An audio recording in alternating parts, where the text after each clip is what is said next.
Qu'est-ce qu'on nous promettait au siècle des Lumières? On nous promettait la liberté fondée sur la capacité de penser par soi-même et donc de se gouverner soi-même. C'était ça, la prémisse. Si on était libéré des contraintes, des mythes et de la tradition, on était libre de penser, de raisonner et de découvrir ce qui était vrai pour nous. C'était là la source de notre liberté. Mais quelque chose s'est produit à la fin du XXe siècle. C'est alors qu'on a vu naître une nouvelle façon de voir la société et les êtres humains comme un marché. Comment peut-on s'autogouverner si chacun de nous est plutôt appelé à se considérer comme un produit et que tout est commercialisé? Ce qui est vraiment tragique d'englober de plus en plus de pans de la vie dans l'économie, c'est qu'en fait, on assiste en quelque sorte à la fin du rêve promis par le siècle des Lumières. Alors que les mandats d'une société financiarisée éteignent notre liberté réelle de pouvoir nous épanouir et de pouvoir grandir selon nos propres lumières.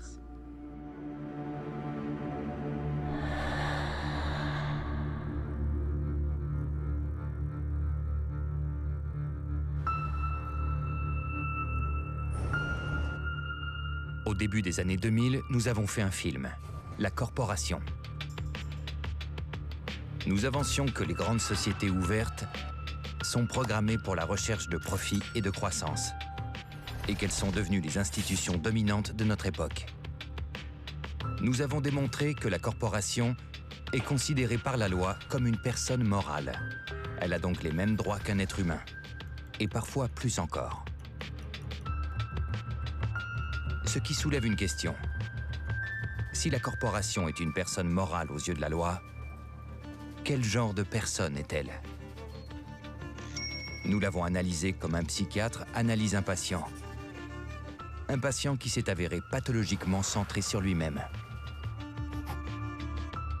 Dans le contexte d'un monde en crise, aux prises avec les changements climatiques, des injustices sociales croissantes et une pandémie mondiale, nous réexaminons la corporation. Comment a-t-elle changé? Comment a-t-elle changé notre monde?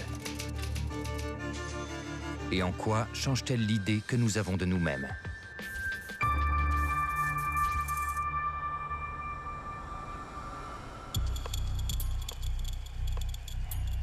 Commençons par retourner en l'an 2000.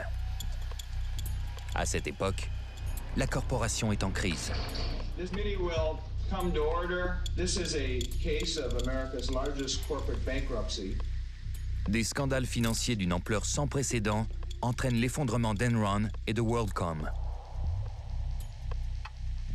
Des sociétés sont accusées de méfaits détruisant des vies et l'environnement.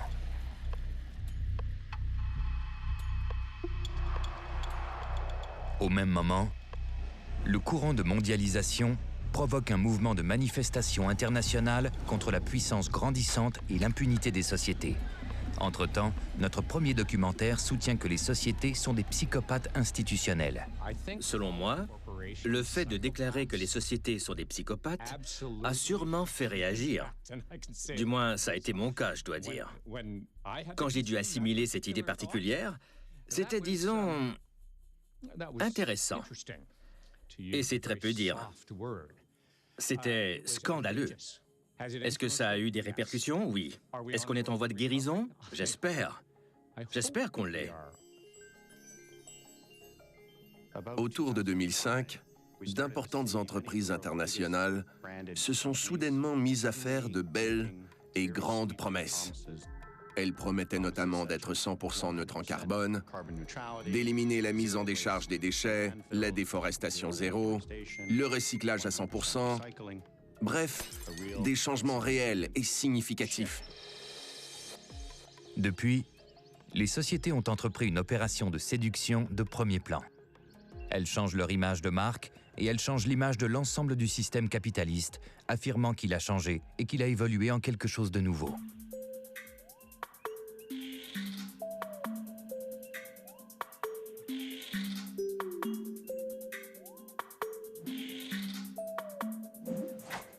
Je crois que la conversation a réellement changé à propos des entreprises et du rôle qu'elles jouent dans la société.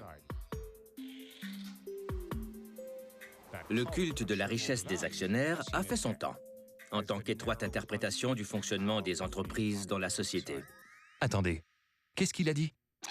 Le culte de la richesse des actionnaires a fait son temps, en tant qu'étroite interprétation du fonctionnement des entreprises dans la société.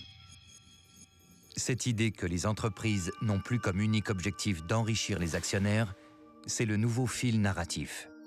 C'est l'histoire que racontent maintenant les sociétés. Quel est le but d'une entreprise? Est-ce seulement de faire de l'argent? Voici Klaus Schwab, le premier à lancer l'idée d'une nouvelle sorte de société. Les entreprises reconnaissent qu'elles ont une responsabilité particulière. Aujourd'hui, elles doivent jumeler ou conjuguer leurs activités lucratives et leurs responsabilités sociales. Pour approfondir ces idées, Klaus Schwab organise le plus important rendez-vous annuel des titans entrepreneuriaux et chefs de file mondiaux. Chaque année, à Davos, en Suisse, se déroule l'un des plus grands rassemblements de l'élite mondiale. C'est un peu comme le premier arrêt de la voie de migration annuelle de l'élite. Les gens qui réussissent et qui font beaucoup d'argent, il y en a une multitude, mais là, ce sont les plus prospères.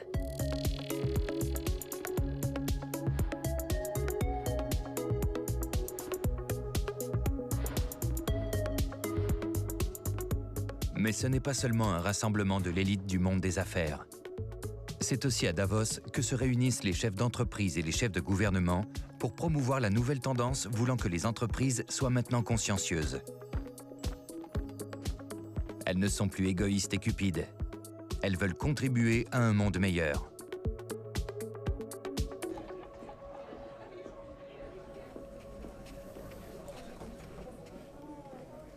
Sandra Navidi est une initiée de Davos. Elle est l'autrice d'un livre qui porte sur les plus grands joueurs. L'élite financière a une grande influence sur le monde. Et dans certains cas, cette influence surpasse celle de certaines personnes démocratiquement élues ou d'institutions.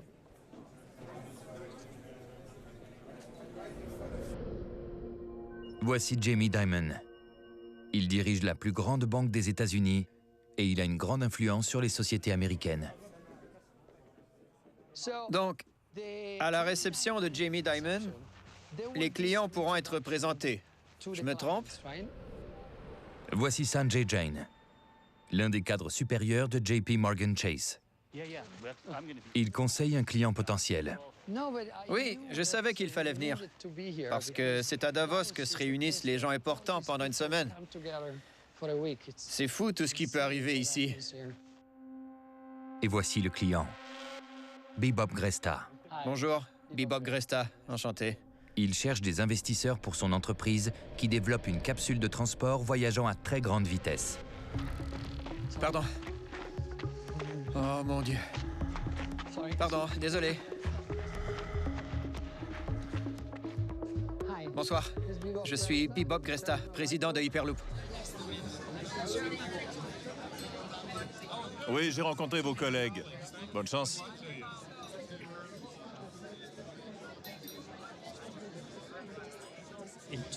En 2009, lors de la crise financière, JP Morgan et Jamie Dimon en particulier ont choisi Détroit comme la ville que l'entreprise allait aider. C'était la seule ville.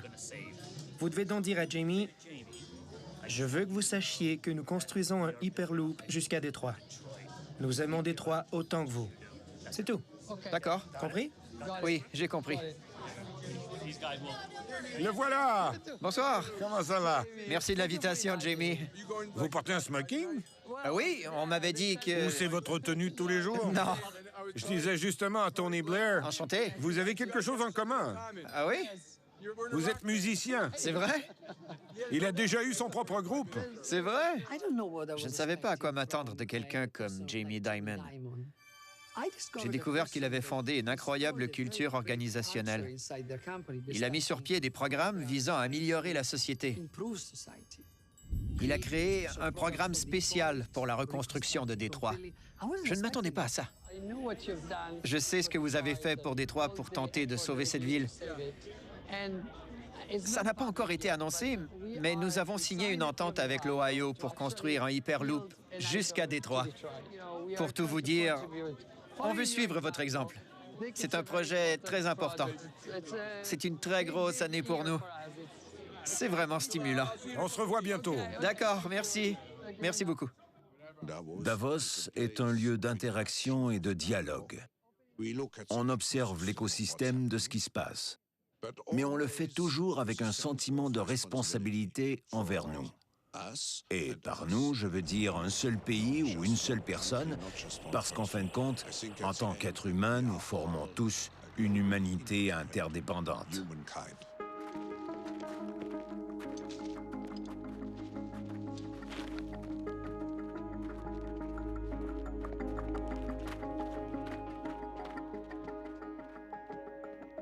À Davos, on s'est demandé si les affaires d'une entreprise ne sont encore que les affaires. Et c'est intéressant parce que plus de 80% des gens ont dit non. Dans cette ère de transformation, les entreprises ont l'obligation de rendre des comptes. We're in a new age of doing business.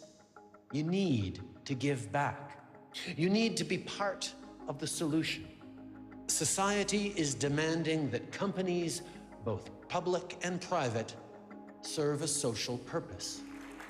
Il y a de nouvelles possibilités. On peut imaginer un monde différent. Mais il faut un leadership courageux et des gens qui comprennent avec le cœur et la tête. Des gens qui comprennent que la vie est courte et précieuse. Si on est en position de force, il faut s'en servir pour contribuer à changer le paradigme, ce que signifie être une entreprise sur notre planète et ce que c'est que d'être un être humain. Tout cela semble si beau, cette nouvelle vision des sociétés. À Davos et partout ailleurs. De nombreuses entreprises ont un engagement envers le triple bilan, les gens, le profit et la planète. C'est bien réel. Le problème, c'est que le système capitaliste dans son ensemble n'a pas ce même engagement. Il y a des chefs d'entreprise et des conseils d'administration qui veulent faire le bien dans ce monde. Ça ne fait aucun doute. Mais la notion d'une entreprise qui est par nature socialement responsable est une proposition plutôt paradoxale. Selon la loi, les sociétés existent pour une raison, et c'est de retourner les profits aux actionnaires. La responsabilité sociale organisationnelle ne peut pas exister. Les sociétés n'ont pas la latitude financière pour sacrifier le rendement des actionnaires en faisant ce qu'elles croient être une action responsable socialement. Alors, que pouvons-nous penser de cette nouvelle image des sociétés quand on nous annonce que les sociétés ont changé ? Depuis notre dernier film, l'Association psychiatrique américaine a ajouté un nouveau point à son questionnaire de diagnostic.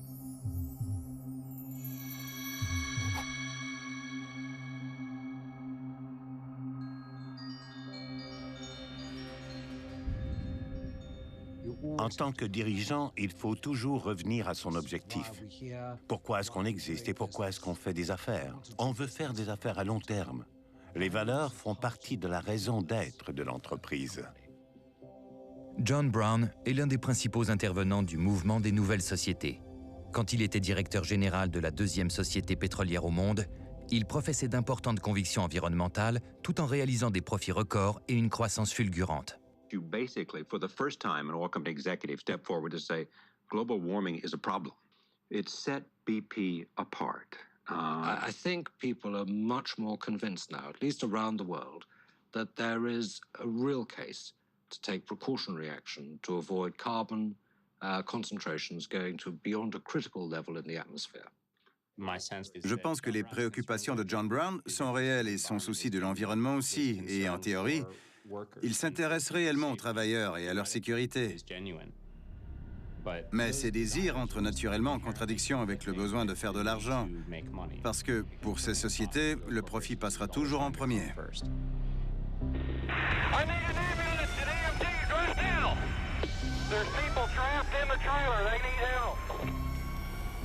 En 2005, lorsque j'étais directeur général de BP, on a vécu une tragédie absolument horrible. 15 personnes ont été tuées dans une explosion de la raffinerie de Texas City. This is the second time people have died at this plant in less than a year. In that time, it has been fined for more than 14 safety violations. All of us at BP are very deeply saddened by the loss of life and injury suffered by so many people. Après l'affaire de Texas City, on a fait tout en notre pouvoir pour ne plus miser sur les résultats financiers aux dépens de la sécurité des gens. On s'est assuré de mettre en priorité les mesures de sécurité des opérations et la sécurité personnelle des gens. C'est ridicule de la part de John Brown d'affirmer qu'ils ont revu les processus de sécurité après la tragédie de Texas City. Moins d'un an plus tard, son entreprise a connu une fuite en Alaska. C'était en raison de conduits qui n'avaient pas été entretenus. Technicians at Prudhoe Bay warned it was understaffed, lacking in routine maintenance, leak-prone, and vulnerable to... Ils ont pris la décision d'économiser de l'argent en n'effectuant pas les essais de corrosion sur ces conduits. C'est la même chose qui a mené à l'explosion de Texas City. Pourtant, BP avait prétendument appris sa leçon après Texas City. En 2007, j'ai quitté BP en me disant « Parfait, l'entreprise a compris ».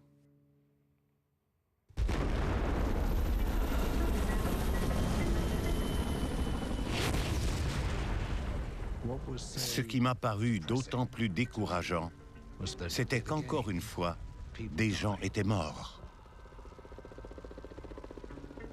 Même si je n'étais plus là et que je ne savais pas ce qui s'était passé, c'était encore la même histoire terrible qui se répétait.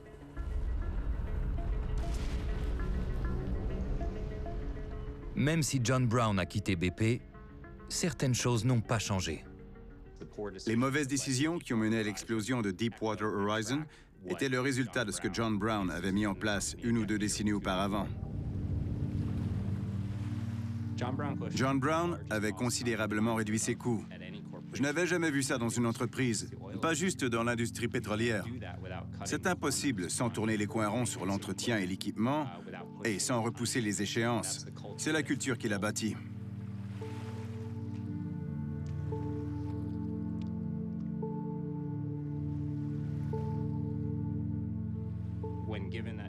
Lorsqu'elles font un choix entre faire le bien et faire ce qu'il y a de bien pour l'entreprise, les sociétés ouvertes auront toujours une obligation envers leurs actionnaires et les profits seront toujours la priorité. Ce sont des tendances complètement opposées et elles le seront toujours.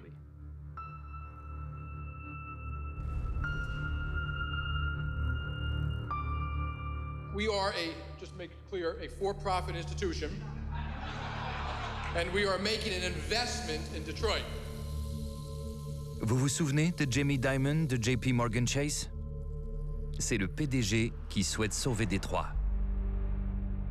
Détroit a été durement touché par la crise économique de 2008. 1/3 des demeures ont été abandonnées. Au cours des 5 années qui ont suivi, Détroit a atteint le fond du baril. Quand la crise économique de 2008 s'est abattue sur l'Amérique du Nord, Détroit a été particulièrement touché. Détroit est la plus grande ville de l'histoire à déclarer faillite. Lorsque Détroit a déclaré faillite, Jamie Dimon et son établissement bancaire étaient prêts à investir. Pourquoi Détroit? C'est bon pour la banque. Mais c'est bien d'aider les villes et les gens à se relever après 20 années difficiles. Jamie Dimon veut venir en aide à Détroit. Mais ce qui est trompeur, c'est qu'il veut aussi que les gens croient que lui, et évidemment JP Morgan Chase, sont des gens bien et bons. Il nous oriente dans la direction qu'on devrait suivre sans jamais, mais absolument jamais, mentionner le fait que c'est lui et sa banque qui sont en partie responsables d'une importante récession qui a gâché la vie de millions, ou plutôt de dizaines de millions de personnes. Le marché est tombé comme dans un puits. Le Nasdaq et tout le reste ont été rasés. 3 des 5 plus grands cabinets indépendants de Wall Street ont disparu. Major sectors of America's financial system are at risk of shutting down. La crise économique de 2008 a été causée par des écarts de conduite des entreprises et des spéculations imprudentes qui ont failli détruire l'économie mondiale. La récession a coûté à l'économie américaine environ 20 billions de dollars en perte de valeur des logements et en perte de productivité. Des millions de personnes ont perdu leur emploi. Des millions ont perdu leur maison. Les gens ont souffert.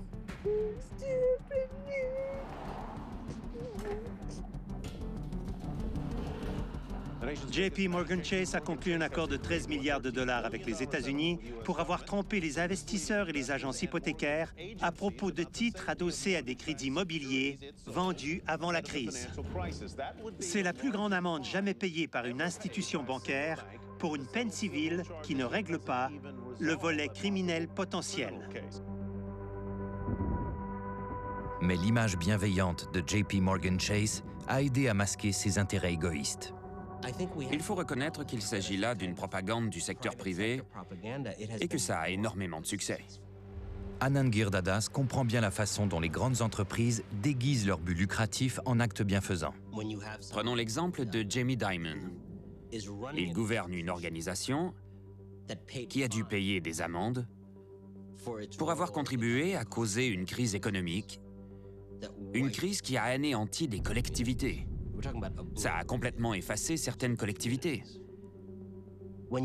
Quand cette personne fait volte-face et qu'elle affirme soudainement vouloir sauver Détroit, ce qui est remarquable, c'est le genre de petite danse auquel on assiste et que ce groupe plutocratique a réussi à réaliser. Ils ont commencé par créer des conditions où les gens qui habitent Détroit, par exemple, voient leur vie bouleversée en raison des décisions spéculatives de l'entreprise. Et ensuite, ils ont le front de se présenter en héros devant la population, comme s'ils étaient le Christ en personne. On était là pour tous dans les moments les plus sombres. On ne s'est pas caché. On s'est dit que si on pouvait aider Détroit, on pouvait aider partout. On a tous notre part à jouer dans ce jeu. Ce jeu qui permet à ces gens qui portent préjudice à la société ou qui nuisent vraiment à la société de se présenter comme de véritables sauveurs.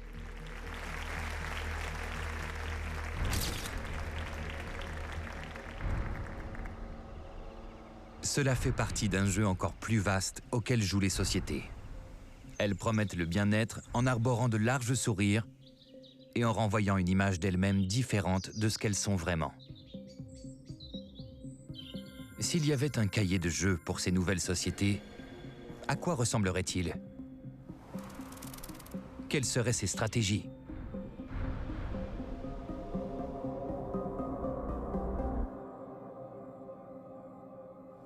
I am here with Bill Gates. I'd love you to tell our readers what the heck creative capitalism is. Can we take some of the caring and innovation power, the resources of corporations, and get them to focus more of that on the needs of the poorest?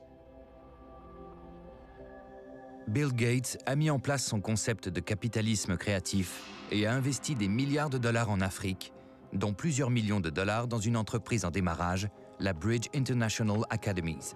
Good morning, class. Good morning, teacher. How are you? We are fine, thank you, teacher. And how are you? I'm fine, thank you. Bridge est un porte-étendard du capitalisme créatif. On s'occupe d'enfants qui vivent dans la pauvreté. Les gens qui vivent dans la pauvreté gagnent aussi de l'argent. Et la raison pour laquelle ils le font, c'est pour subvenir à leurs besoins essentiels. Il y a 5 ans, Shannon et moi avons décidé qu'une entreprise qui pouvait offrir de l'éducation de grande qualité et faire de l'argent pouvait perturber le statu quo de l'éducation, créant ainsi une entreprise d'éducation valant plusieurs milliards de dollars. Les écoles privées pour les pauvres représentent un marché de 51 milliards de dollars par année et personne n'y avait pensé. Dans l'hémisphère sud, on assiste à l'émergence de chaînes d'écoles. Des écoles à but lucratif qui font concurrence au système d'éducation publique. Bridge International Academies est l'un des plus grands joueurs. Les sociétés de capitaux à risque investissent dans Bridge, comme Pearson, la Banque mondiale, Zuckerberg, Gates, et la liste se poursuit. On entend parler du capitalisme créatif, mais en réalité, on fait la promotion d'un monde où le marché dicte les conditions en ce qui concerne la prestation des services d'éducation. Nous nous inspirons des leçons d'autres fournisseurs mondiaux comme McDonald's ou Starbucks. Nous visons les économies d'échelle. Nous systématisons et standardisons. C'est ce qu'on appelle la plateforme intégrée verticalement, l'académie dans une boîte. Ce qui est intéressant de ce modèle d'entreprise sociale, c'est qu'en surface, ça semble très noble comme idée.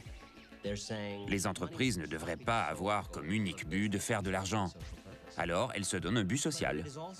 Mais ce que ça signifie, c'est que les changements que les entreprises devraient envisager sont en réalité des changements qui redonnent quelque chose aux gagnants. Ces intérêts financiers sont aussi bons pour le monde. Si on réussit à éduquer 10 millions d'enfants, et je sais qu'on y arrivera, c'est quand même juste 1% des enfants qui ont besoin de meilleurs services de la part du gouvernement et des écoles communautaires. J'espère qu'on y arrivera et qu'on fera encore mieux. Par le fait même, on sera de bons partenaires pour nos actionnaires et ceux qui ont investi en nous. On veut améliorer les choses. C'est le colonialisme pur et simple. Ce que Bridge dit, donnez-nous votre système d'éducation et on s'en occupera. L'éducation publique est l'un des engagements de base d'une société démocratique. L'éducation n'est pas quelque chose d'apolitique. Quand on enseigne des valeurs. Les nations ne peuvent pas se fier à Mark Zuckerberg, Bill Gates ou la Banque mondiale pour offrir des services d'éducation qu'elles devraient offrir elles-mêmes. Bridge est une entreprise. C'est essentiellement une entreprise qui se sert des citoyens pauvres comme source de revenus. Elle fait de l'argent en utilisant des enseignants non qualifiés. Selon nous, on est tous des enseignants. Tout le monde peut l'être, même s'il faut des compétences de base. Par exemple, il faut savoir lire. Ce n'est pas grand-chose, mais il faut commencer quelque part. C'est vrai. Les enseignants de Bridge savent lire. Mais ils doivent faire plus que ça en classe. Parce qu'ils suivent un plan de cours scénarisé qu'ils lisent mot à mot sur leur tablette. Tout ce qu'ils doivent faire est indiqué. Éloignez-vous du tableau, circulez dans la classe, allez les voir personnellement. On ne peut pas avoir des enseignants robots qui suivent tout simplement un scénario dans lequel on leur dit de faire 3 pas vers le tableau, de circuler dans la classe. C'est impossible. Un enseignant doit avoir la vocation. En termes d'investissement, à cause d'un échec alarmant de nos systèmes existants, il y a un incroyable besoin de créer des services qui règlent ces problèmes. Les gens se disent que le gouvernement va régler le problème. Mais avec quoi va-t-il le régler? Le gouvernement ne peut pas régler les problèmes. Voilà une des idées des nouvelles sociétés.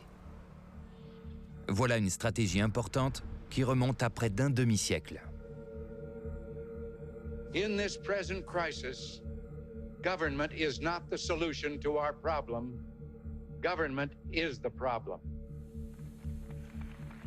We believe that government should be severely limited in the way in which they say that they're entitled to impose their judgment on what the people want.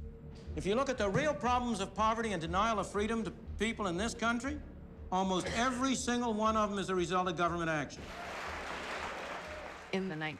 Dans les années 1980, les sociétés étaient frustrées par les profits limités qui, selon eux, leur étaient imposés. Ils accusaient à la fois les syndicats, les réglementations accrues ou les taux d'imposition. Et tout ça mis ensemble a mené à une sorte de rébellion. Une rébellion qui ne renverserait pas la démocratie, du moins pas ouvertement, mais qui l'étoufferait, qui l'atténuerait, qui la mettrait en laisse et qui surtout la remplacerait par des marchés. Les sociétés forment des alliances avec les gouvernements qu'ils aident à faire élire. Des gouvernements qui sont anti-gouvernementaux et qui éliminent les restrictions qui empêchent leur liberté d'action. Les bénéfices explosent, il y a un prix à payer, mais pas par les sociétés. On obtient donc un programme profondément anti-gouvernemental pour créer des déficits en combinant réduction d'impôts et dépenses militaires pour faire en sorte que cela devienne impossible d'utiliser le gouvernement de manière positive et constructive pour régler des problèmes sociaux.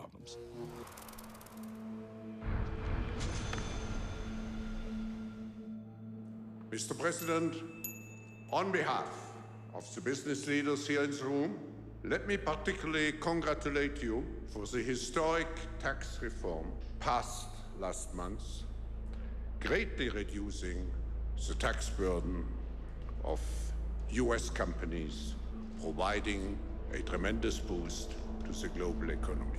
I cannot wait to sign these giant tax cuts. It'll be the largest tax cuts by far in the history of our country. JP Morgan Chase, they just announced earnings and they were incredible. Where are you? They were very substantial. Will you say thank you, Mr. President, at least? Il faut remercier le président. Il croit avoir joué un rôle important dans le trimestre éclatant de JP Morgan, la banque ayant obtenu les meilleurs bénéfices de toute l'histoire. Les bénéfices des entreprises n'ont pas été aussi élevés depuis des décennies. Quelques mois plus tard, il y a une pandémie mondiale. Les riches s'enrichissent toujours et nos amis se demandent quoi faire. Alors ils réduisent les impôts. Il y a 36 millions de personnes sans emploi. 40% des familles où l'un des membres gagne moins de 40 000 $ par année ont perdu leur emploi le mois dernier. 4 millions de personnes n'ont pas payé leur loyer. Et le Parti républicain dit ne pas avoir d'argent pour les aider. Vous plaisantez? Où vivez-vous? Alors que les sociétés tirent profit de ces réductions d'impôts à domicile, elles évitent de payer d'autres impôts en cachant leurs profits ailleurs. Les grandes entreprises sont bien placées pour utiliser le système en place à leur avantage. Et ça se manifeste notamment par les paradis fiscaux. Chaque année, les sociétés placent des milliards de dollars dans des paradis fiscaux. En combinant cela à des réductions d'impôts, devinez ce qui se passe. 60 des plus grandes sociétés des États-Unis n'ont payé aucun impôt sur le revenu en 2018, même si elles ont fait des milliards de dollars de profit.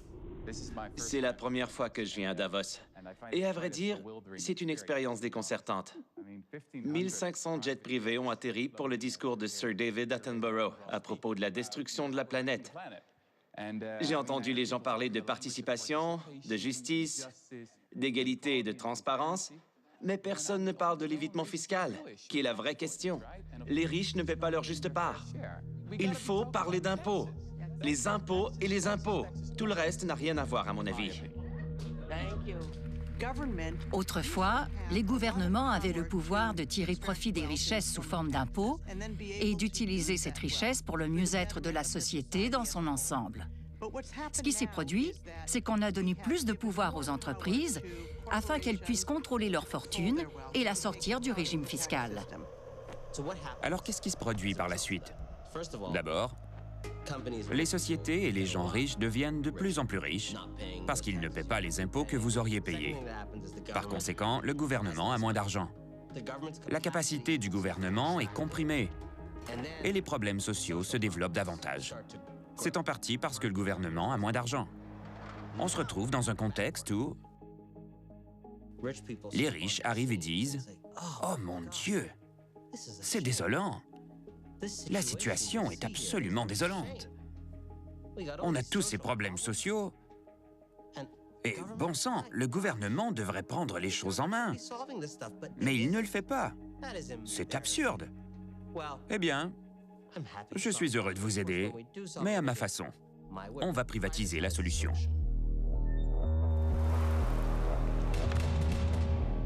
Le plan des partisans de la privatisation, c'est ce qu'on appelle affamer la bête. On crée une crise de confiance. Combien devons-nous investir en infrastructures hydrauliques aux États-Unis? D'ici 2020, 44% des infrastructures hydrauliques aux États-Unis seront en mauvais état, en très mauvais état ou désuètes. On refuse des ressources pour des services publics de qualité. Dans les années 70, il y avait de grosses sommes d'argent fédéral. Elles se sont à présent évaporées. Et puis voilà que la solution, c'est la privatisation. Nous croyons que l'industrie privée fait partie de la solution et cela concorde avec le plan du président. American Water Works est la plus importante société de gestion de l'eau du monde. Elle reprend les rênes des réseaux d'aqueducs publics à des fins lucratives. Partout dans le monde, de nombreuses sociétés font la même chose. La privatisation de l'eau est absolument terrifiante. Nous allons dans la mauvaise direction. L'accès à l'eau potable, c'est un droit humain fondamental. Ce qui est insidieux, c'est le fait que les entreprises aient osé penser ou qu'elles aient imaginé la notion de privatisation de l'eau.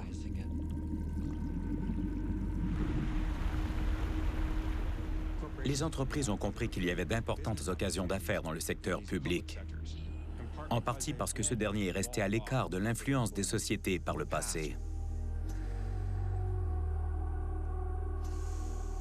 Le secteur privé est vorace. Il veut presque tout privatiser. Commencez par privatiser le plus de services gouvernementaux possible. Et saisissez ensuite les espaces publics pour les marchandiser, les parcs, les écoles publiques, les rues. Comment peut-on faire encore plus d'argent avec les espaces publics? La motivation de ceux qui veulent faire des profits n'est pas une bonne raison d'offrir des services publics. Il y a un conflit d'intérêts. Va-t-on payer les actionnaires ou va-t-on investir dans le système public? De nombreuses responsabilités et obligations doivent être publiques pour maintenir un accès égalitaire à nos besoins essentiels. Une société démocratique saine a un secteur privé florissant, mais aussi un secteur public florissant. Quand on permet au secteur privé d'empiéter sur le gouvernement et d'assumer les responsabilités et les obligations de la société démocratique, on perd notre démocratie. L'ascension des grandes entreprises technologiques accélère ce processus. Dans les écoles, par exemple. Pas juste en Afrique, ailleurs aussi. Les sociétés ont décidé de transformer le système d'éducation en utilisant les technologies. Ils veulent des classes sans enseignants. En fait, l'enseignant est la partie la plus importante et la plus coûteuse du système d'éducation. Le rêve du secteur des technologies est donc de retirer l'enseignant de l'équation pour diminuer considérablement les coûts. Ces entreprises monopolisent tout. Elles monopolisent d'abord leur secteur, puis elles se tournent vers l'extérieur. Ces grandes sociétés cherchent désespérément de nouvelles sources de profit parce que les leurs s'assèchent. Elles veulent s'emparer du système d'éducation, du système de santé, du système de transport. Sinon, elles savent qu'elles vont s'éteindre. La Silicon Valley représente en quelque sorte une nouvelle Rome. La vallée est devenue un extraordinaire centre de pouvoir. Elle a véritablement son mot à dire sur le type de médias et d'informations qui circulent dans notre démocratie, ou encore sur la façon dont sont résolus certains de nos plus grands problèmes, sur la façon dont se déroulent les campagnes électorales et ainsi de suite. Les technologies sont neutres. À bien des égards, c'est très bien. Il y a une différence entre la technologie et le fait de permettre à d'importants joueurs de la manipuler à leur avantage. On avait d'abord un monde ouvert qui nous offrait toutes sortes de possibilités de créer, de transmettre de l'information, d'échanger des idées, et puis il s'est effondré en jardin clos, contrôlé par quelques joueurs importants. Prenons l'exemple d'Amazon, qui avale toutes les entreprises qu'elle peut trouver. Elle s'intéresse au secteur pharmaceutique et au marché de l'alimentation. Elle s'empare de la moitié des dépenses en ligne des Américains et elle continue de croître dans tous les sens. Elle contrôle 35% de la capacité infonuagique du monde. Elle construit des infrastructures de livraison et logistique qui ont la capacité de prendre en charge le secteur postal et de livraison. On se tourne de plus en plus vers elle pour nos appareils intelligents, comme Alexa, qui représente 70% du marché. Et ça se poursuit. L'entreprise investit dans le secteur des finances, de la santé, du cinéma et de la télévision. Amazon établit de plus en plus les règles de ce qui se passe dans son marché en prétendant qu'il s'agit d'un vrai marché. Mais évidemment, c'est faux. C'est une menace directe et fondamentale envers la démocratie. Même si elles n'ont pas été élues, les sociétés commencent à être traitées comme des gouvernements. Le premier ambassadeur technologique du monde est avec nous. Dites-moi, à quoi sert un ambassadeur technologique? Nous tentons de traiter les technologies et les entreprises de TI comme on traite une relation bilatérale avec les pays du monde. La valeur de leurs actions correspond presque au PIB de la France. Selon nous, ça se traduit en termes d'influence politique. On croit qu'il faut les traiter de la même manière que l'on traite d'autres pays. Dans la Silicon Valley, nombreux sont ceux à penser que les entreprises qu'ils bâtissent remplacent en quelque sorte les gouvernements. À mon avis, si on ne réagit pas rapidement devant les intentions de ces entreprises, on va malheureusement vivre dans un monde où elles vont nous gouverner à titre privé pour l'appât du gain. Elles vont nous contrôler.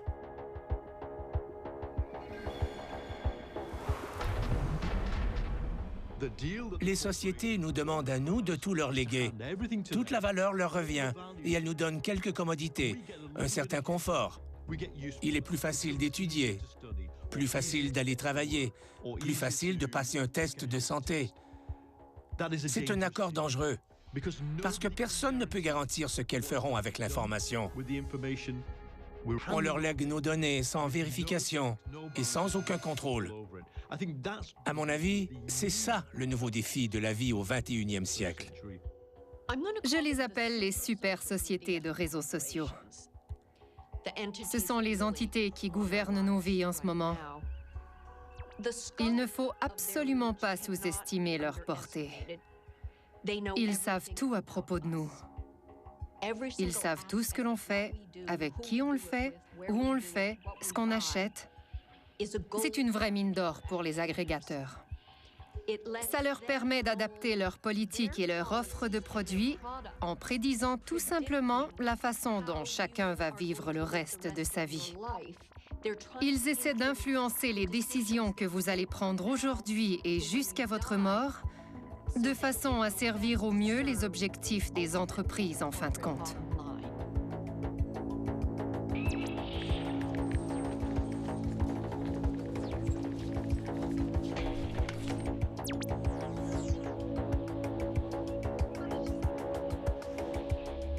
La technologie nous présente un rêve tellement attrayant.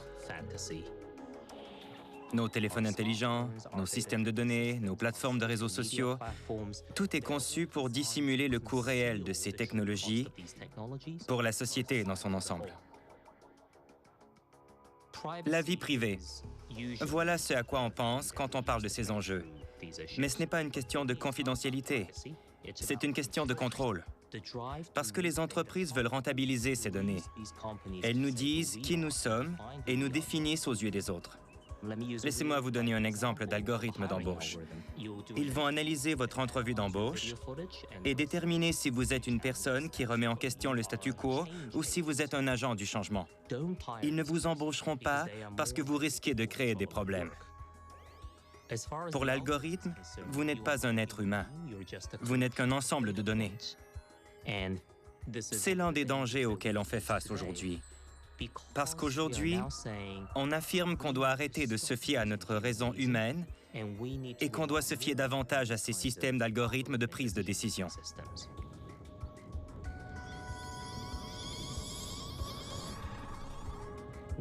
Avec ces algorithmes, on renonce de plus en plus à notre capacité de se fier à notre expérience humaine et d'établir notre confiance mutuelle.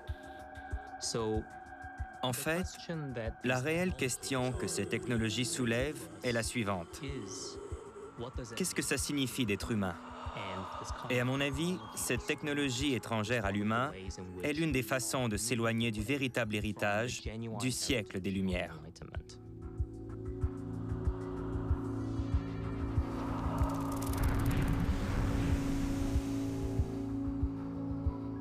On nous enseigne qu'on est le nombril du monde, le narcissisme et le culte de soi.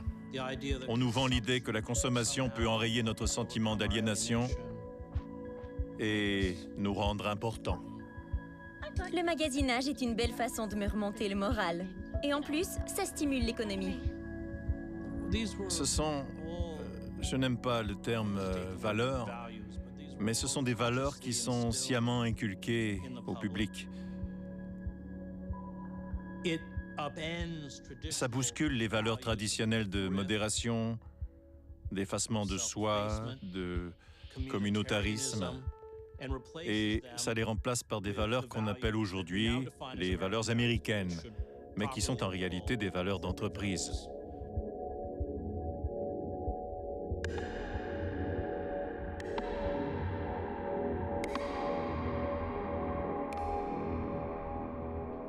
Dans les dernières années, on a dérivé, presque sans le savoir, d'une économie de marché jusqu'à devenir une société de marché. La différence, c'est qu'une économie de marché est un outil précieux et efficace pour organiser des activités de production. Mais une société de marché est un endroit où tout est à vendre, ou presque. On est tellement plongé dans cette marchandisation qu'il est difficile de distinguer la notion de consommateur et la notion de citoyen.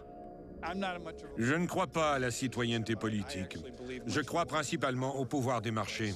Voici Richard Edelman, l'un des gourous les plus influents du monde des affaires. Les entreprises ont comblé le vide laissé par les gouvernements. Les entreprises sont au sommet du classement. Les gouvernements et les médias sont au dernier rang de la cote de confiance. C'est un grand changement. Les entreprises ont un rôle de fiabilité important. Elles peuvent agir pour le bien. C'est une stratégie formidable. Ils se présentent comme des gens qui font le bien. Ils se servent de ça dans leur image de marque. Quand on voit une grande entreprise qui agit, on a un sentiment d'espoir. On a espoir de pouvoir résoudre la crise environnementale ou un problème d'égalité ou tout autre problème important. Et on se dit que c'est un avantage qu'ils aient autant de pouvoir parce qu'on sait que ces défis sont de grande envergure. On se sent impuissant et frustré envers la capacité réelle de nos gouvernements de régler ces problèmes.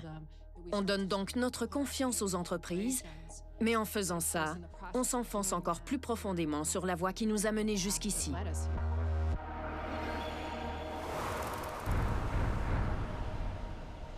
J'ai grandi dans les années 1950. À cette époque, on croyait que notre société continuerait de nous mener vers une plus grande égalité et de meilleures possibilités, et qu'il y aurait toujours une mobilité sociale pour ceux d'en bas. Le salaire moyen d'un chef d'entreprise dans les années 50 était 20 fois celui du travailleur moyen. Aujourd'hui, le salaire moyen d'un chef d'entreprise est 270 fois celui du travailleur moyen. Dans certains cas, cet écart est encore plus grand. Par exemple, Jamie Dimon gagne plus de 1000 fois le salaire le plus bas parmi ses employés.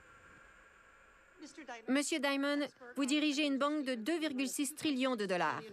Sur Monster.com, il y avait un poste d'affiché à Irvine, dans ma ville. C'était chez JP Morgan Chase à 16,50 $ de l'heure. Katie Porter est membre du Congrès et elle présente le cas hypothétique d'une mère monoparentale qui travaille comme caissière dans l'une des succursales de Jamie Dimon. Elle a un appartement d'une chambre où elle dort avec sa fille. À Irvine, en Californie, cet appartement se loue 1 600 $. Elle dépense 100 $. Madame Porter détaille les dépenses mensuelles de cette travailleuse et elle démontre qu'elles excèdent largement le salaire de l'employé.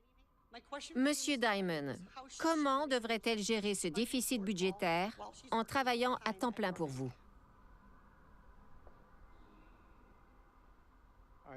Je ne sais pas si tous vos chiffres sont exacts. Ça correspond à un poste de base. Oui, elle commence. Elle a un enfant de 6 ans et c'est son premier emploi. Elle peut commencer ce travail après le secondaire et avoir mon poste un jour. Mais l'écart grandissant entre les chefs d'entreprise et leurs employés n'est que l'un des symptômes de la montée des inégalités dans son ensemble. En ce moment, aux États-Unis, qui est le pays le plus riche de toute la planète, la moitié des familles ne pourraient pas payer une facture imprévue de 400 $ sans s'endetter ou vendre un de leurs biens. C'est parce que les chefs d'entreprise et les lobbyistes d'entreprise peuvent constamment changer les règles du jeu en faveur des gens qui sont déjà riches et puissants.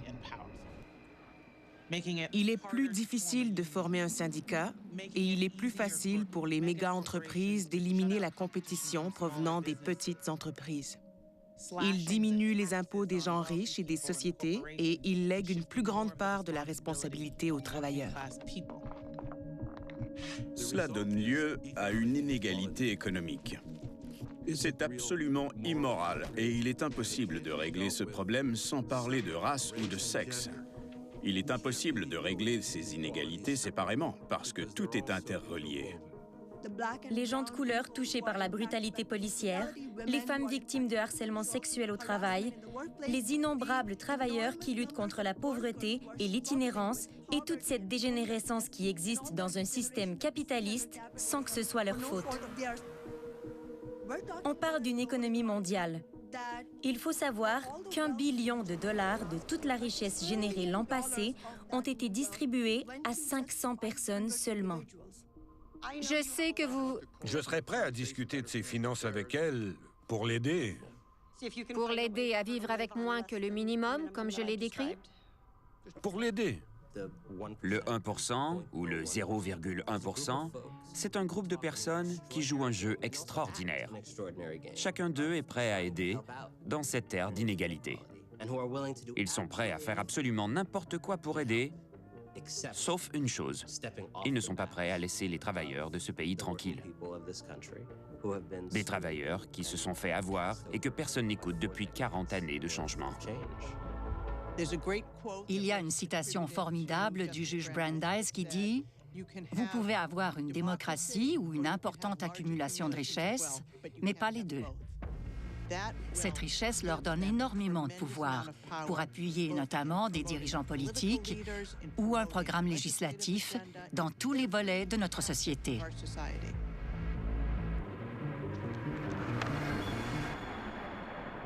If I want to run a campaign that is entirely funded by corporate political action committees, is there anything that legally prevents me from doing that?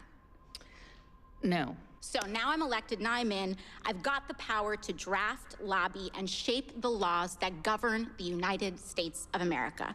Are there any limits on the laws that I can write or influence? There's no limit. So there's none. So I can be totally funded by Big Pharma, come in, write Big Pharma laws, and there's no limits to that whatsoever. That's right. Is there anything preventing me from holding stocks, say, in an oil or gas company, and then writing laws to deregulate that industry and potentially cause the stock value to soar and accrue a lot of money in that time?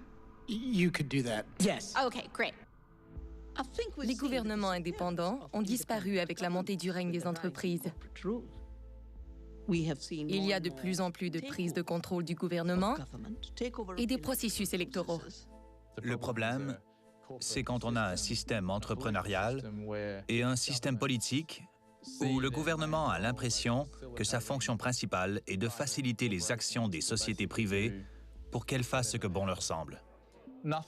Notre trésorier fédéral l'a clairement démontré quand il a apporté un morceau de charbon dans la Chambre des communes pour le brandir bien haut.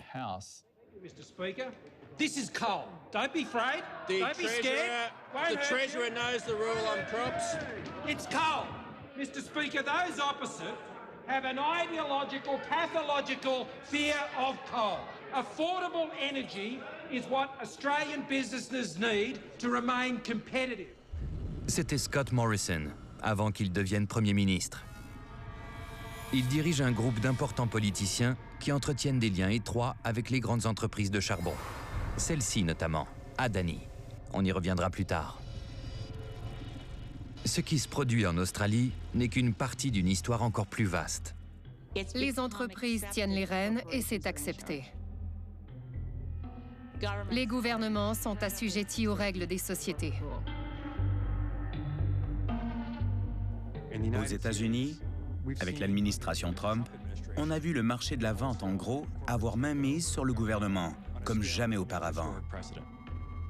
C'était au-delà des rêves les plus fous du secteur des entreprises, surtout pour la déréglementation. I pledged to eliminate 2 unnecessary regulations for every 1 new regulation. We have succeeded beyond our highest expectations. Instead of 2 for 1, we have cut 22 burdensome regulations for every 1 new rule. Je parie que ce sont des chiffres inventés. Avec la réglementation ou la déréglementation, le chiffre ne compte pas. C'est absurde. La question, c'est de savoir si on veut une autre crise financière ou non. Si oui, alors on n'a qu'à éliminer les réglementations financières. Les sociétés ont affirmé à répétition qu'elles étaient responsables et qu'elles comprenaient l'intérêt public. Alors, elles pouvaient aisément s'autoréglementer. C'est pour leur propre intérêt, parce qu'elles ne peuvent pas s'autoréglementer. Ce n'est pas leur raison d'être. Leur raison d'être, ce sont les profits.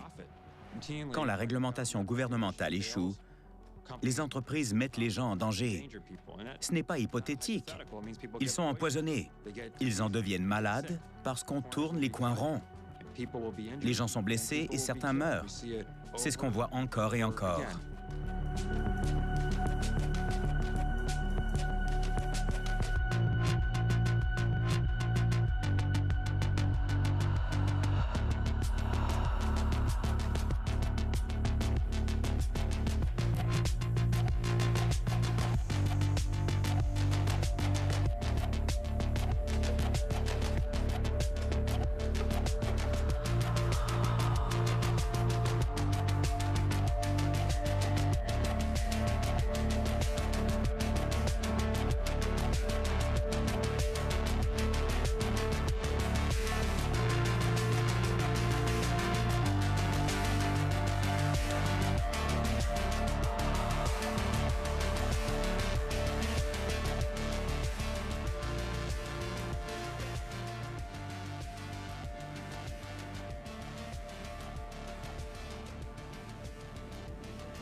Toutes les industries se sont battues contre des règlements.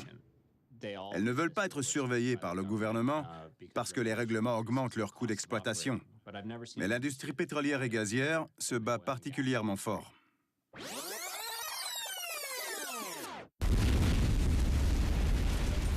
Vous vous souvenez de ça? C'était une conséquence de la déréglementation.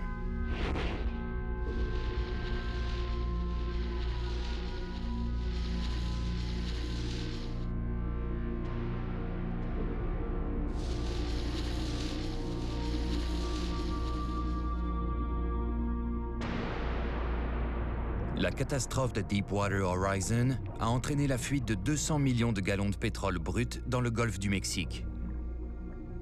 C'est l'une des plus grandes catastrophes environnementales et de déréglementation de l'histoire. La déréglementation n'est pas le seul problème. BP a aussi enfreint la loi de manière irresponsable. Mais ce n'est pas la seule société à enfreindre la loi.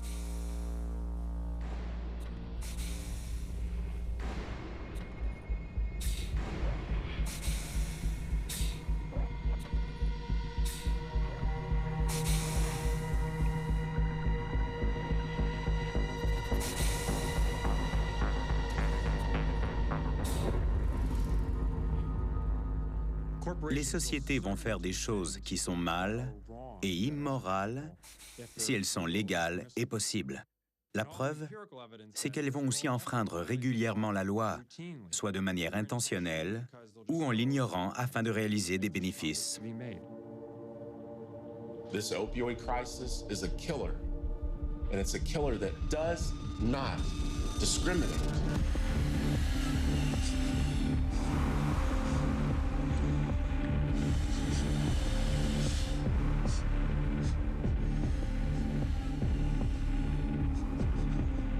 Des vies sont détruites alors que les sociétés tirent profit de leur stratégie de jeu.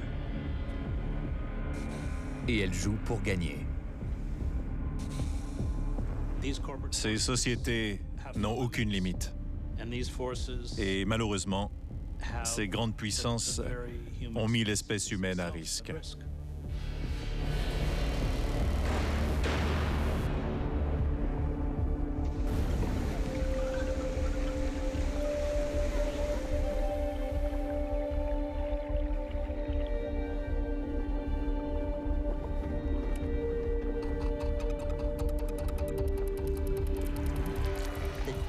Les grandes sociétés écocidaires jouent à la roulette russe avec la vie sur la Terre. Leur logique du profit, leur processus de réalisation des profits, entraîne la mort de la nature. Quand on s'en prend à la nature, on ne sait pas quels seront les impacts. On abat des forêts, on transporte du bétail et on propage de nouvelles maladies. C'est nous la source du problème. Les grandes villes du monde sont à risque de voir arriver une maladie qui causerait une épidémie importante. On le voit de plus en plus. La vitesse à laquelle on voit arriver des épidémies de nouvelles maladies, dont plusieurs sont transmises des forêts et des espèces sauvages aux humains, résulte entre autres de l'invasion des entreprises dans les écosystèmes et de la violence envers les animaux. Notre attaque contre d'autres espèces se retourne maintenant contre nous.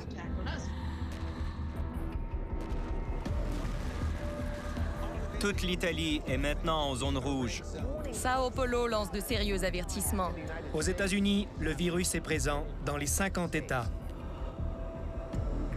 Lorsque la Covid-19 frappe au printemps 2020, elle met à nu les failles injustes et dangereuses du capitalisme d'entreprise.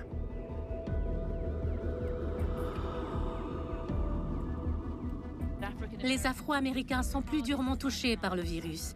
Même s'ils représentent 14% de la population du Michigan, ils représentent 41% des victimes de la Covid-19. Je prie pour que ça ne soit pas ça. Personne ne l'avait dans mes contacts. Un cas possible de Covid, un homme de 52 ans. Honnêtement, j'ai du mal à faire le suivi.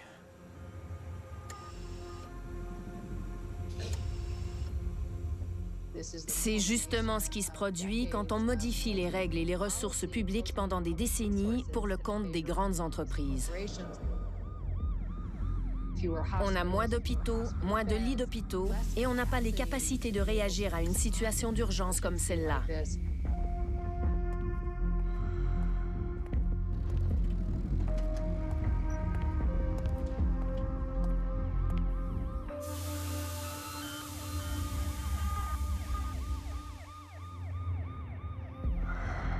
D'autres systèmes s'effondrent aussi.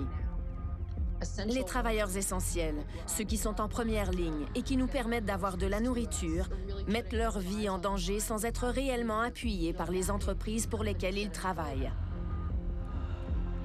C'est partiellement en raison du manque de protection des travailleurs ou de l'absence de syndicats.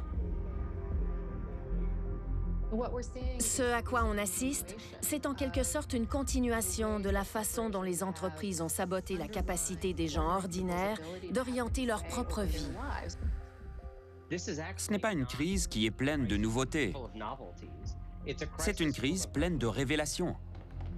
Par exemple, on revit la même dynamique que lors du sauvetage de la crise financière de 2008, où les plus puissants ont gagné du pouvoir grâce à ces sauvetages. Ça se produit encore une fois. Peut-être même plus. Alors que les gens ordinaires souffrent des dures répercussions de l'effondrement économique, les grandes sociétés se voient jeter une bouée de sauvetage. Madam President, I have an update. At last, we have a deal. What did the Senate majority fight for? One of the largest corporate bailouts with as few strings as possible in American history. Shameful. The greed of that fight is wrong for crumbs, for our families. And the option that we have is to either let them suffer with nothing or to allow this greed and billions of dollars, which will be leveraged into trillions of dollars, to contribute to the largest income inequality gap in our future. Encore une fois, les grandes entreprises qui sont très riches ont extrêmement bien réussi. En 1 an et demi, elles ont dépensé plus d'1 billion de dollars dans le rachat de leurs actions pour stimuler artificiellement le cours des actions au bénéfice des cadres supérieurs et des grands investisseurs. Ce billion aurait pu être utilisé comme coussin pour les grands jours de pluie ou encore pour la tempête qu'on traverse en ce moment. Mais non, les entreprises ont été tirées d'affaire.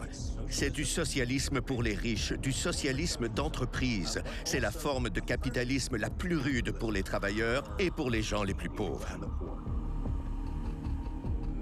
La crise nous a fait voir qu'on n'était absolument pas préparé à gérer une grande catastrophe comme celle que l'on vit en ce moment. Et ce n'est pas la seule catastrophe à laquelle on fait face. Il y a aussi la catastrophe climatique qui nous mène droit au mur.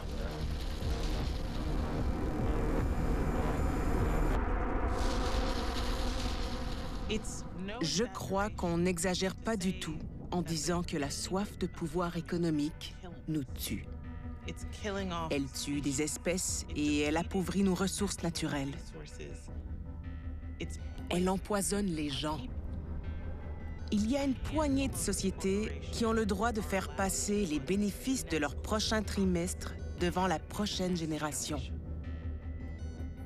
Quand nos enfants et nos petits-enfants vont lire leur manuel d'histoire, ils vont se demander « Mais pourquoi est-ce qu'on n'a pas freiné la crise des changements climatiques ?» La seule chose qu'on pourra leur dire, c'est que c'était avantageux pour une poignée d'entreprises de continuer de polluer la planète. Les changements qu'on craignait arrivent plus vite qu'on le pensait. Les répercussions seront pires que ce qu'on pouvait imaginer. Et ça va aussi changer la dynamique mondiale à propos de l'égalité. Le monde va se diviser d'une façon encore inimaginable aujourd'hui. Dans le monde où on vivra, il y aura quelques personnes privilégiées et protégées, entourées d'une population mondiale majoritaire, immensément appauvrie. Puisque les effets du changement climatique sont maintenant apparents, les entreprises de combustibles fossiles ont cessé de nier la situation. Ils ont découvert que leur meilleure stratégie, dans cette ère d'effondrement climatique, est maintenant de nous charmer et de nous faire croire qu'ils font plutôt partie de la solution. Ils disent « D'accord, on va investir dans les énergies renouvelables, mais pendant ce temps, on n'a pas le choix d'utiliser des combustibles fossiles. On pourrait utiliser du gaz naturel, par exemple. Soyons réalistes. » Il est impossible de remplacer entièrement le carbone avant très longtemps. Le gaz est un bon combustible riche en carbone. Il faut voir ça comme une flèche de plus dans ce carquois de tactiques visant à retarder le problème, ou encore une autre façon de préserver le noyau de leur entreprise, et non l'intérêt fondamental de la société dans laquelle on vit. Il faut adopter la forme d'énergie la plus propre, sans émission de carbone, le plus vite possible. Si on y arrivait demain, ce ne serait pas assez tôt. Ce serait stupide de se tourner vers les industries du charbon, du gaz et du pétrole pour un avenir propre. Ce n'est pas ce qu'elles font. Elles ont un modèle d'affaires et elles vont poursuivre ce modèle d'affaires jusqu'à la fin des temps. Et c'est ce qui se produira si on ne prend pas les commandes. L'industrie des combustibles fossiles ne prévoit pas de cesser d'augmenter sa production, ni de cesser d'augmenter l'extraction des ressources de sitôt. En fait, les sociétés doublent leur production. Leur objectif est d'extraire le plus de ressources possible avant d'avoir atteint le seuil où elles ne pourront absolument plus le faire. L'industrie des combustibles fossiles démarre de nouveaux super-projets. Certaines entreprises veulent réaliser des bénéfices avec des énergies des plus polluantes, comme Adani. Autour de 2011, il y avait 9 ports d'exportation du charbon de prévus sur la côte de la Grande Barrière de Corail. La mine Carmichael d'Adani serait une mine de charbon thermique rapportant 60 millions par année au centre du bassin de Galilée. C'est le plus gros projet de charbon jamais proposé au monde. Il ferait 40 km sur 13 km et il serait entièrement intégré aux terres des peuples Wangan et Jagalingou.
système.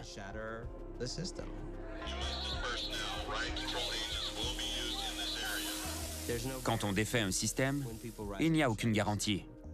On ne sait pas si on aura tous de l'assurance maladie ou un mur sur la frontière sud.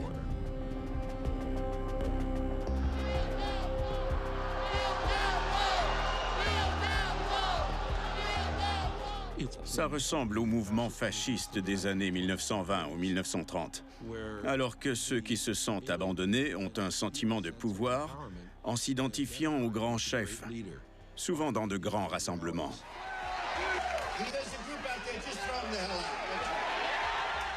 Il est à l'image de ce qu'on voyait dans les années 30. Il fait la promotion de la haine, de l'immobilisme et de la division. Donald Trump n'était pas le problème.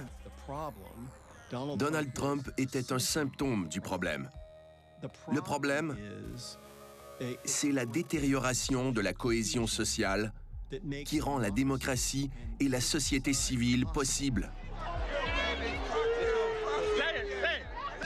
Cette détérioration de la cohésion sociale est le résultat de 40 ans d'inégalités économiques croissantes par l'éviscération de la classe moyenne. Collectivement, la nation a riposté en choisissant le candidat qui a fait connaître son mécontentement.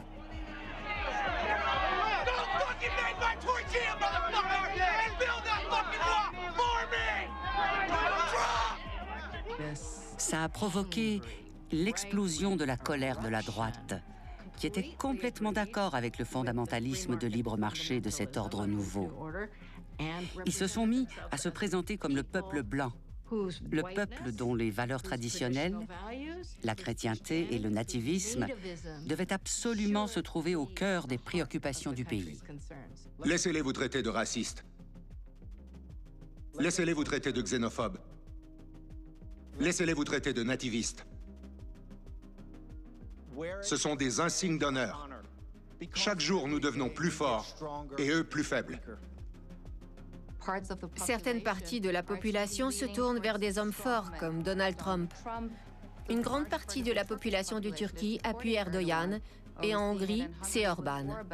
We are proud to stand together with the United States on fighting against illegal migration, on terrorism, and to protect and help the Christian communities all around the world. Tous ces régimes de droite représentent la poursuite de la privatisation, la destruction des programmes de protection sociale et la remise en question des syndicats. Ils s'affranchissent des restrictions que posent les droits des travailleurs, la protection de l'environnement, ou même les structures d'assistance aux pauvres. Les entreprises ont donc maintenant une plus grande liberté. L'argent a remplacé le vote. L'Amérique est dominée par un système de pots de vin légal. Nos 3 branches de gouvernement sont complètement sous l'emprise du pouvoir des sociétés. Des entreprises prétendent prêter serment à une politique électorale, à la Constitution, à l'iconographie, au langage du patriotisme américain, mais à l'interne, elles ont rendu le citoyen impuissant. Je ne pense pas qu'on puisse vraiment saisir les forces auxquelles on fait face en ce moment, y compris la dégradation de l'écosystème, sans être rempli de désespoir. La plus grande crise existentielle de notre ère, c'est de comprendre la réalité dans laquelle on est et de trouver le moyen de résister.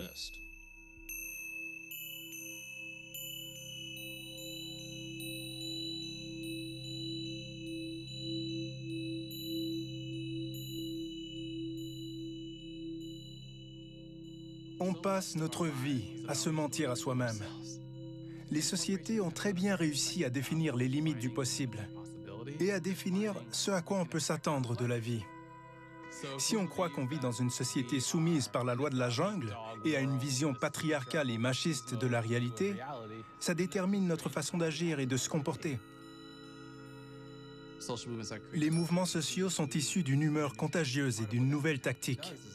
Ça fait en sorte que les gens se réveillent et ils se remettent à rêver. En 2011, des mouvements de masse se forment aux 4 coins du monde à la suite de la crise économique de 2008. Il y a eu un cycle de combat qu'on appelait parfois le mouvement des carrés. Ça a commencé en Tunisie, puis en Égypte, puis de l'autre côté de la Méditerranée jusqu'en Espagne, en Grèce, avant d'arriver au parc Zuccotti aux États-Unis. C'étaient des mouvements qui, essentiellement, demandaient une nouvelle forme de démocratie. Avec Occupons Wall Street, on a réalisé qu'il était possible d'avoir une démocratie qui n'était pas dirigée par un capitalisme financier d'entreprise. C'était le moment parfait parce que 24 heures plus tard, des militants avaient pris d'assaut la ville de New York. Ces mouvements étaient une sorte de refus de la culture d'entreprise ou du consommateurisme. C'était la base. Le mouvement d'occupation s'est rapidement répandu à travers les villes des États-Unis, puis à travers le monde.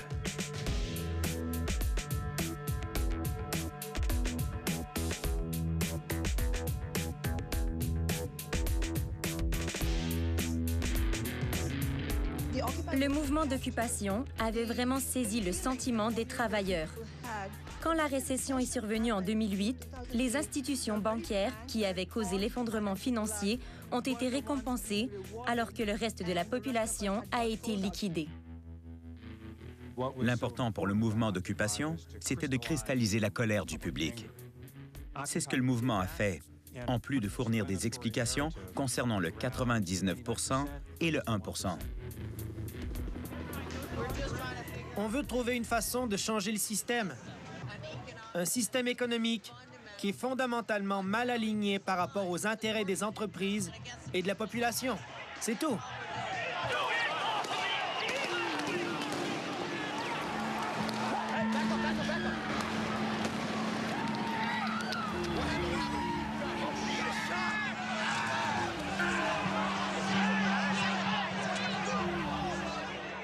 Occupons Wall Street est un échec constructif. On a appris quelque chose de très important. Il faut associer manifestation et souveraineté. Il faut gagner des élections ou gagner la guerre. On peut choisir. Mais moi, je veux qu'on gagne des élections. On ne peut pas toujours recevoir des gaz lacrymogènes dans les yeux, se faire tabasser par les corps policiers ou se faire jeter en prison. Après un moment, on a plutôt envie d'agir sur le plan de la politique. Mais tous ces mouvements doivent d'abord se demander qu'est-ce qu'ils défendent. Vont-ils vraiment remettre en question le pouvoir des entreprises?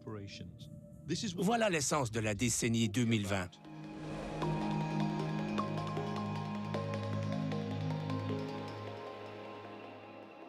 On se rend à Seattle, dans l'État de Washington. Une ex-militante d'occupation Wall Street est assermentée au conseil municipal.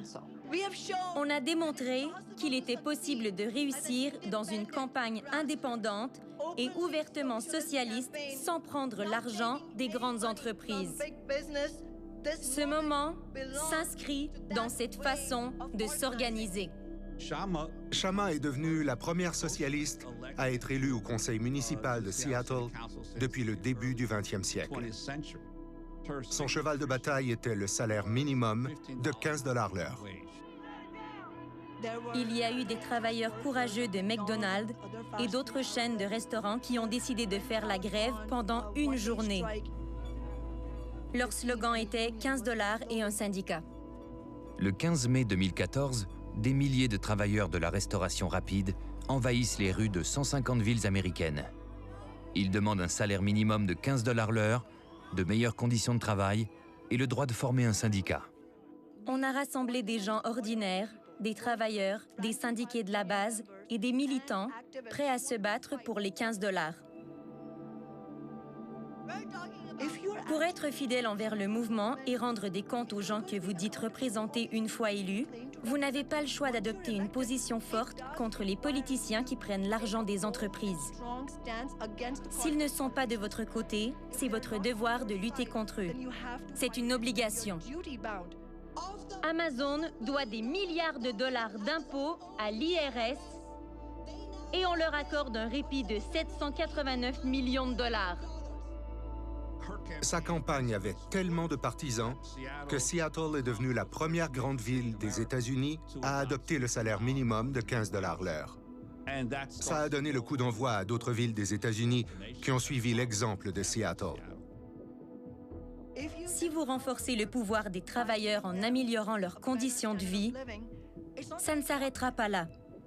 Ça augmente la confiance des travailleurs envers une nouvelle forme de société. Pas besoin d'un doctorat en économie pour comprendre que la vie est dure dans un système capitaliste. Il faut un mouvement pour lutter contre ça.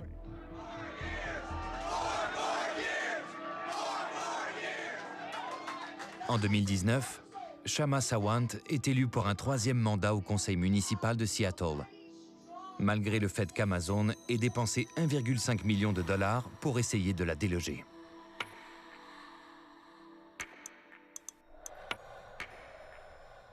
Kshama est une pionnière de la nouvelle renaissance urbaine.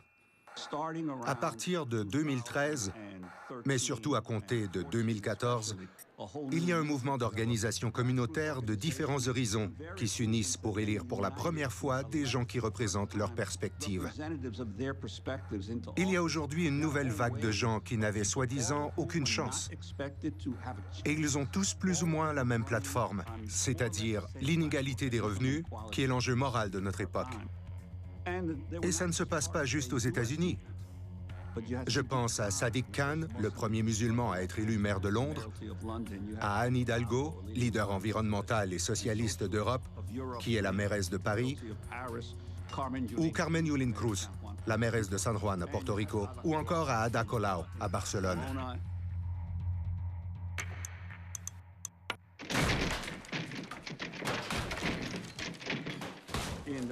À la suite de l'effondrement du marché hypothécaire mondial, des milliers de propriétaires de Barcelone ont été expulsés de leur logis par des banques internationales. Ada Colau a donc formé un mouvement de résistance pour défendre les propriétaires.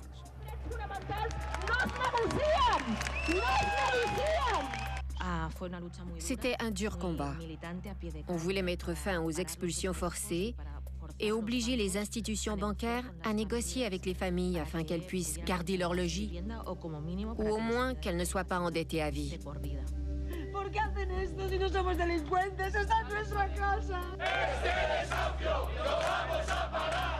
Grâce à des manifestations de masse et à la désobéissance civile, elle s'est fait un nom comme militante pour les propriétaires. La plataforma de afectados por la hipoteca ha conseguido paralizar el desahucio de una familia que se iba a ejecutar esta mañana. Aquí no pasa ningú! No passa ningú! No passa ningú! Fins que no tinguem aquí el president de l'entitat, que entenem que ell sí que tindrà capacitat de decisió, nosaltres no marxem. On se trouvait face à un gouvernement en place qui agissait de connivence pour les intérêts financiers des banques et des grandes entreprises. On était nombreux à penser qu'il était temps d'intervenir pour tenter de reprendre le contrôle du gouvernement et prendre ce qui nous appartenait. Et on était nombreux à se demander si ce n'était pas le moment de présenter une nouvelle candidature électorale pour que la politique adopte une démarche plus démocratique, comme c'était avant. Gràcies.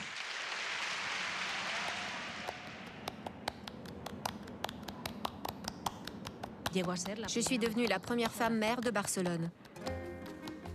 À notre arrivée à l'hôtel de ville, les élites au pouvoir nous percevaient comme des intrus. Ils cachaient les numéros de téléphone.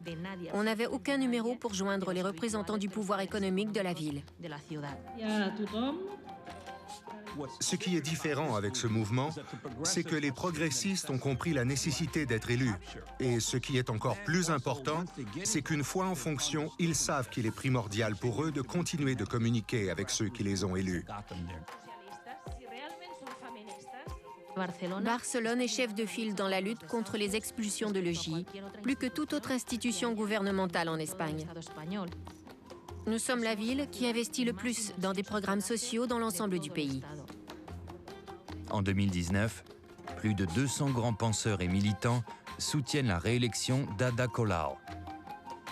Selon eux, Barcelone représente une lueur d'espoir, démontrant qu'on n'a pas à craindre de résister au pouvoir des entreprises et qu'il y a une autre façon de faire de la politique, en mettant les individus au centre de tout. Ada Colau est réélue à la mairie en juin 2019.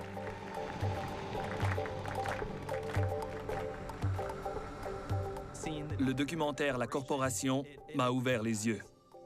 Voici Chris Barrett, qui se trouvait dans notre premier film comme l'un des premiers étudiants universitaires parrainés par des entreprises. On a vu Tiger Woods avec sa casquette de Nike et on s'est dit qu'il recevait sûrement des millions de dollars pour porter cette casquette à une conférence de presse. On s'est dit qu'on pouvait faire la même chose. C'était une façon d'amasser de l'argent pour l'école. Vous vous êtes moqué de nous, mais on était des gamins de 18 ans. Quand j'ai vu le documentaire La Corporation, ma tête a explosé. Je n'avais jamais été exposé à cette façon de penser. Un jour, je mangeais avec mon grand-père et je lui ai demandé qui devait être le candidat démocrate. Il m'a répondu que Bernie Sanders était pas mal. Je me suis informé à propos de la plateforme de Bernie Sanders et j'ai compris que mes valeurs se rapprochaient beaucoup de ce qu'il affirmait. This great nation and its government belong to all of the people and not to a handful of billionaires. J'ai communiqué avec l'équipe de Sanders et ils m'ont offert le poste de directeur adjoint des campagnes de financement pour ramasser des fonds sur Reddit.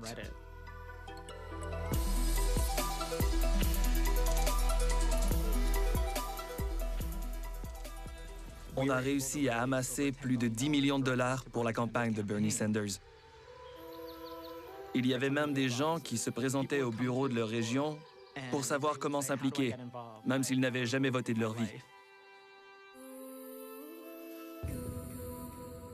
Quand Bernie a perdu sa course à la présidence, il a dit que tout le monde pouvait reprendre le pouvoir et présenter sa candidature à l'élection. J'ai rencontré un organisateur politique chez moi à Collingswood. Il établissait une liste de candidats progressistes. C'était exactement ce que Bernie voulait qu'on fasse. J'ai donc signé le formulaire et on est entré dans la course. À l'époque où je tentais d'être commandité par des entreprises, je n'aurais jamais pensé que 16 ans plus tard, j'aurais été représentant élu au New Jersey. Je vais rester dans cette voie et poursuivre ce parcours politique jusqu'à ce qu'on ait le Parti progressiste de l'avenir.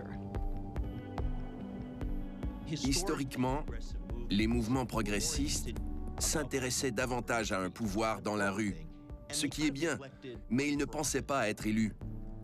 Aujourd'hui, les progressistes comprennent la nature du pouvoir et où il se trouve et la raison de lutter pour celui-ci.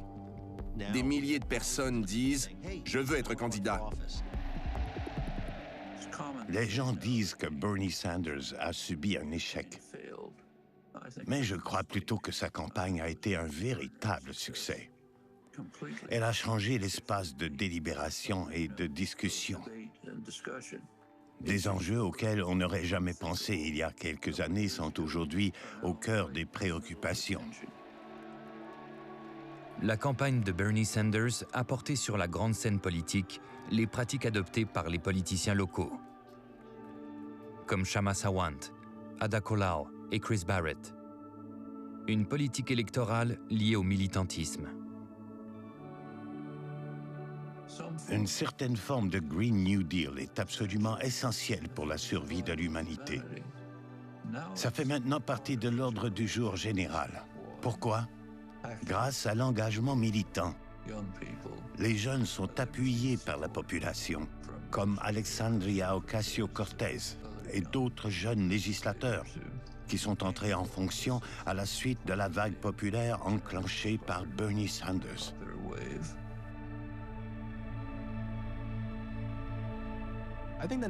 La prochaine vague de révolution sera étonnante. On va se réveiller et voir ces mouvements sociaux qui se trouvent dans les rues, qui mènent des campagnes électorales, qui ont des candidats et qui gagnent leurs élections.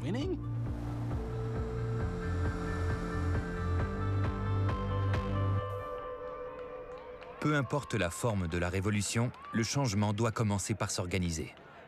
2018 sera l'année où la politique abrutissante du changement climatique changera radicalement. On commence par arrêter Adani.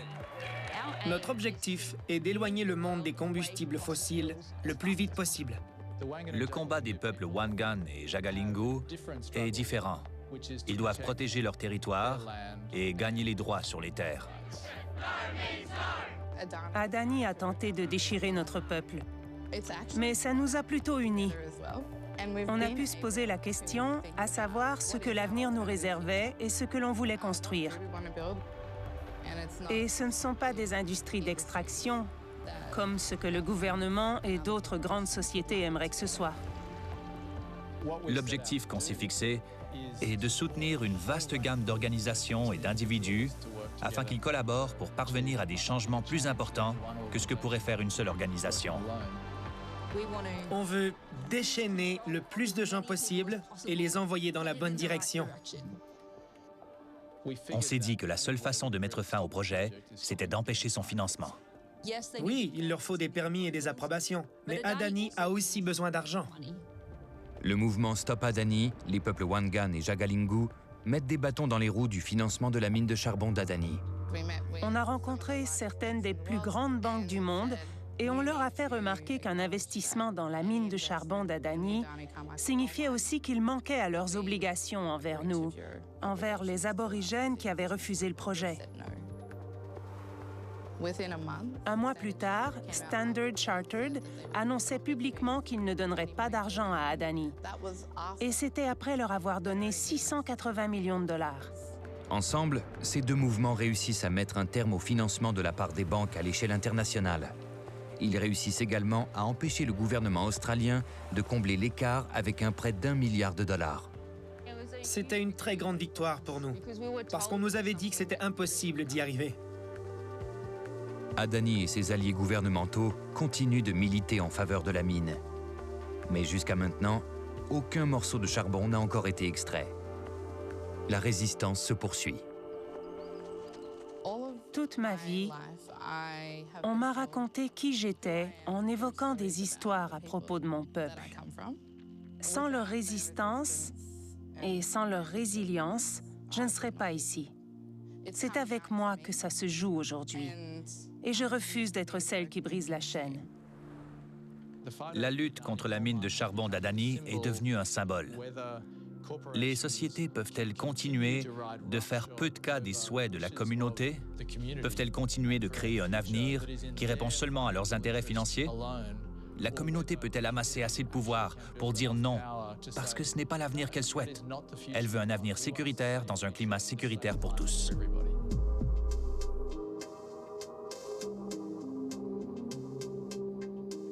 C'est mondial. En Argentine, la population s'apprête à lutter contre les entreprises de fracturation hydraulique. On veut contrer l'expansion du charbon en Afrique du Sud, aux Philippines, en Inde et en Pologne. Il y a des campagnes contre les pipelines de Kinder Morgan et Keystone XL au Canada et la lutte à Standing Rock.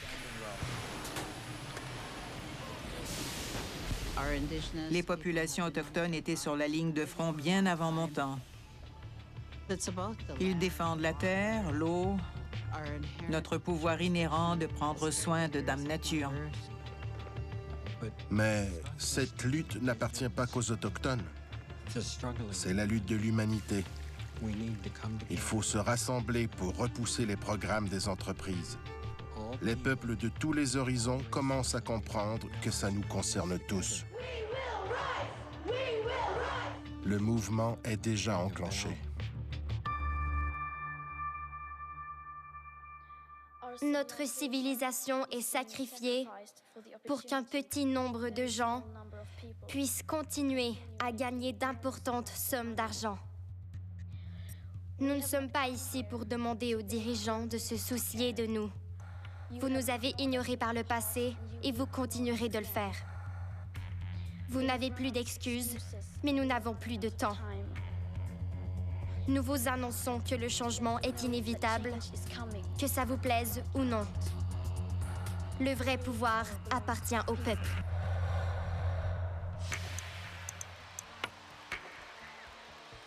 S'ils veulent vraiment aborder les problèmes profonds d'injustice sociale et raciale et d'injustice entre les sexes dans notre société, il faut tirer des leçons de l'histoire. Ce qui est remarquable, c'est que les gens vivent toujours des difficultés. Et dans les situations les plus graves, les gens luttent toujours. Même lorsqu'on croit que c'est impossible et qu'on trouve que la situation politique est absolument horrible, il y a toujours quelque chose de magnifique qui en ressort.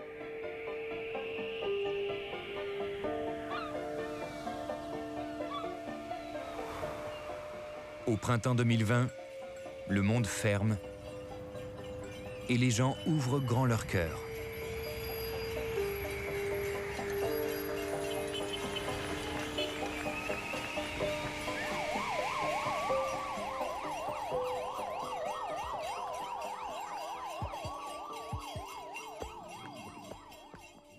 L'une des plus belles choses que j'ai vues pendant la crise, c'était la façon dont les travailleurs dans divers secteurs ont dit non.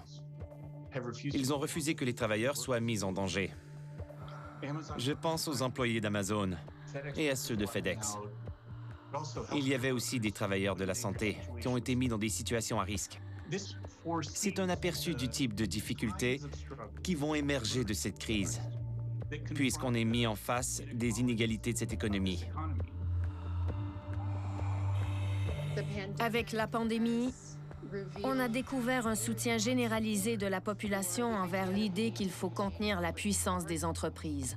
On n'a pas le choix si on veut vivre dans une société où on redynamise la démocratie et où la mission publique est bien présente, si on ne veut pas être à la merci de grandes entreprises qui gouvernent nos vies. Ça peut changer notre façon de voir le système. On se doit mutuellement certaines choses de base.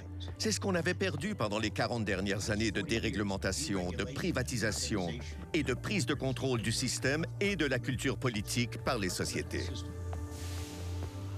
Je crois que l'ensemble de la société commence à comprendre qu'on ne va pas retrouver la normalité d'autrefois. Ce monde n'existe plus parce que la pandémie nous a ouvert les yeux. Le système est incapable de répondre aux besoins les plus fondamentaux de notre société. Puis, alors que nous terminions notre documentaire, George Floyd était brutalement tué par les forces policières. Cela ne fait que remuer les braises encore chaudes. Des milliers de personnes ont envahi les rues pour rendre justice à George Floyd. On rapporte la mort d'un homme noir implorant de le laisser respirer alors qu'un policier blanc était agenouillé sur son cou. À mon avis, il faut être véritablement en colère et désespéré pour oser sortir manifester pendant une pandémie historique. Une pandémie qui a affecté les communautés noires de manière disproportionnée et vraiment horrible.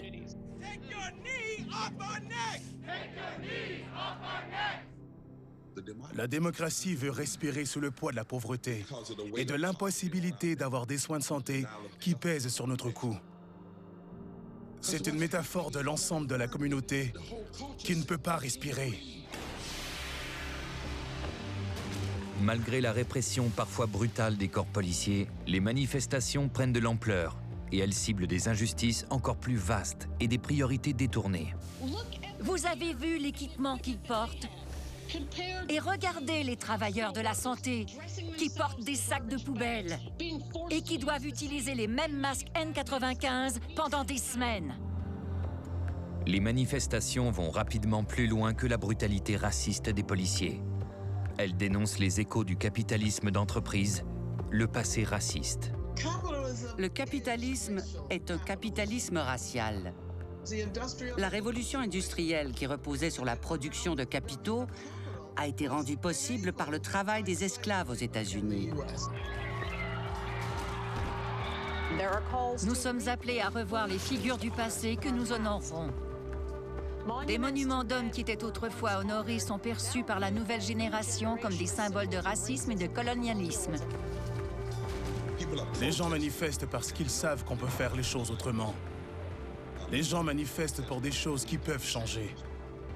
Si les gens ne manifestaient pas, on aurait un véritable problème.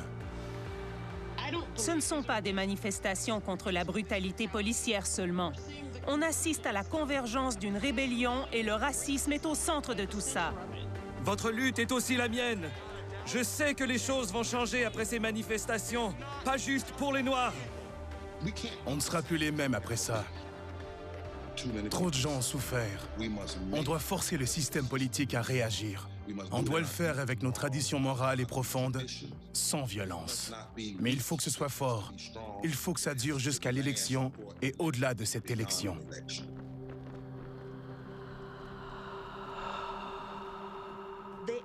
Il y a une toute nouvelle prise de conscience. 500 ans de colonialisme, c'est bien assez. 200 ans de règne des sociétés, c'est assez. Cette ère du fossile qui dure depuis 200 ans, c'est terminé. Les gens ont finalement compris que pour changer le monde, ils ne peuvent pas créer tout simplement une application et doivent agir concrètement et déranger ce système arrangé.